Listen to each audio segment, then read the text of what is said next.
Ada satu kalimat yang sering banget kita dengarkan, kalimat yang tujuannya untuk menjaga kemurnian Islam, agama Islam sudah sempurna, jangan ditambahi. Kedengarannya lugas, absolut, dan benar. Tapi apa sih sebetulnya makna dari kata sempurna di sini?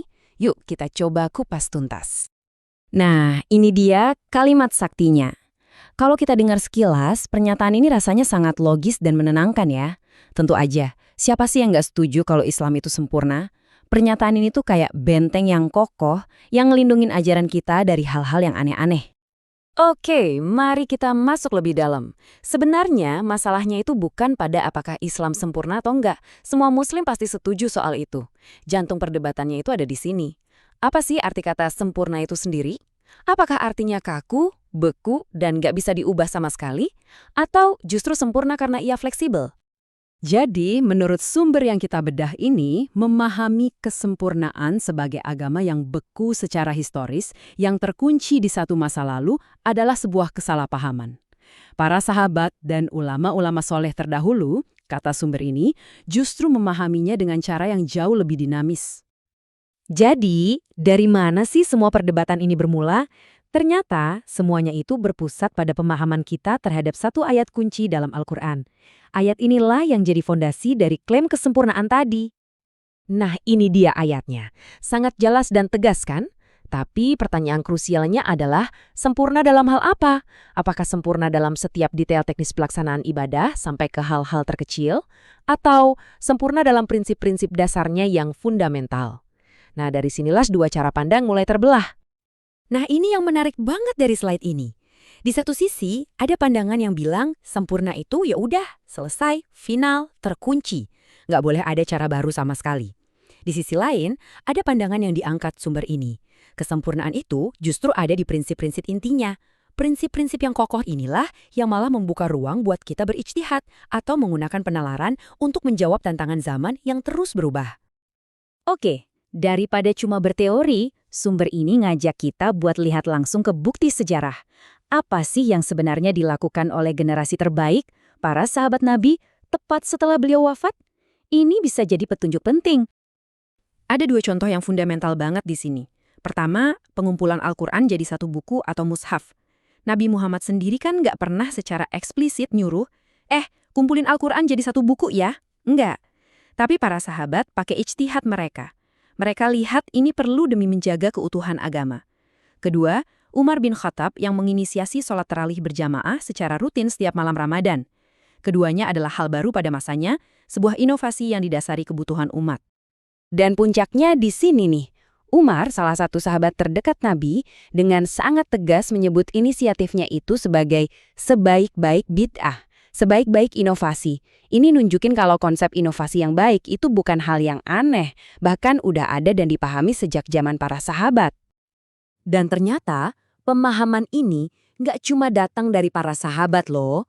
Nabi Muhammad sendiri, dalam hadis syahih, ini seolah-olah beliau sendiri yang membuka pintu buat adanya praktek-praktek baik yang baru yang disebut sunnah hasanah. Beliau tidak menutup kemungkinan adanya kreativitas dalam kebaikan, selama itu sejalan dengan ruh ajaran Islam.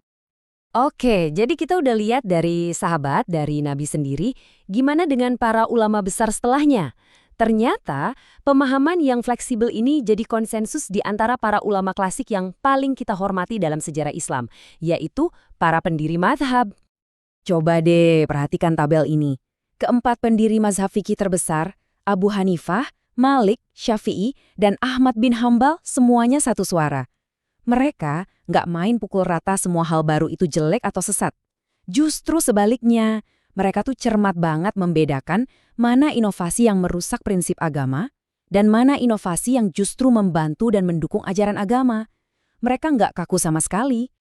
Imam Syafi'i bahkan sampai punya istilah khususnya loh, bid'ah hasanah atau inovasi yang baik.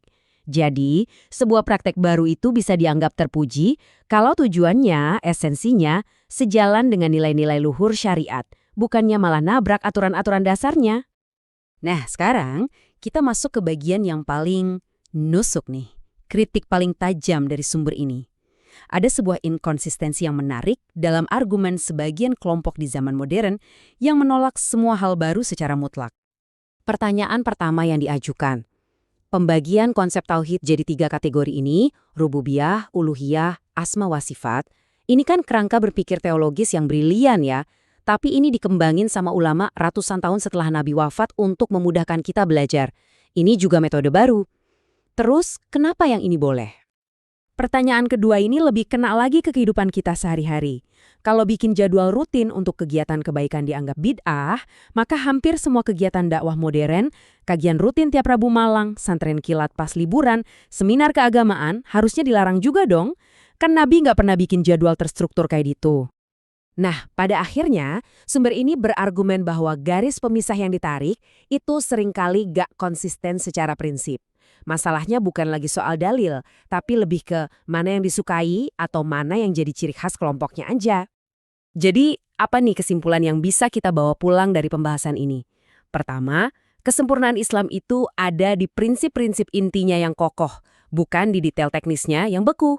Kedua, agama ini justru sempurna karena ia memungkinkan adanya fleksibilitas dan ijtihad. Dan ketiga, tujuan utamanya adalah menjaga esensi iman dengan hikmah, bukan dengan kekakuan buta. Pada dasarnya, agama itu hadir sebagai rahmat, bukan alat untuk saling menyalahkan. Dan ini semua membawa kita ke satu pertanyaan penutup yang lebih luas, yang mungkin bisa jadi bahan renungan kita semua. Bukan cuma dalam agama, tapi dalam budaya dan tradisi apapun. Di mana sih kita menarik garis antara melestarikan sebuah warisan dengan tanpa sadar justru membekukannya sampai mati karena menolak untuk beradaptasi dengan zaman? Sebuah pertanyaan untuk kita renungkan bersama.